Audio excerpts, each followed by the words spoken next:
Ces impérialistes n'ont qu'un seul cliché en tête. L'Afrique est l'empire des esclaves. C'est comme ça qu'ils voient l'Afrique. Pour eux, les Africains les appartiennent.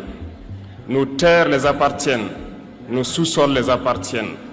Ils n'ont jamais pu changer de logiciel jusqu'à aujourd'hui. C'est déplorable. Mais comment procèdent-ils?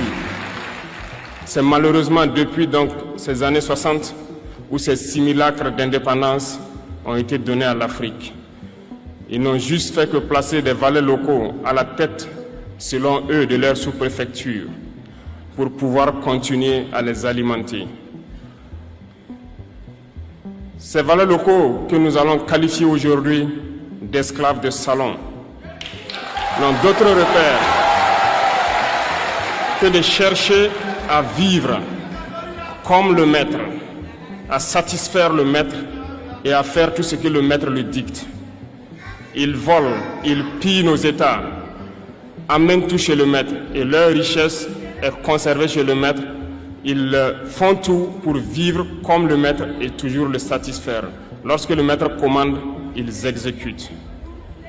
Savez-vous qui sont ces esclaves de salon?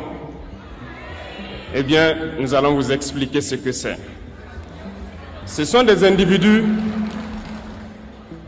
qui n'ont aucune dignité, qui n'ont aucune morale, qui n'ont aucune personnalité. Mais le maître esclave a toujours su identifier ces individus. Ils sont toujours prêts à trahir leurs frères pour satisfaire le maître.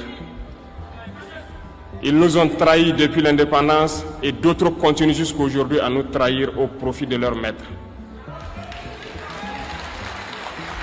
Ces individus continuent toujours, contre vents et marées, à piller l'Afrique, à aider le maître à piller l'Afrique.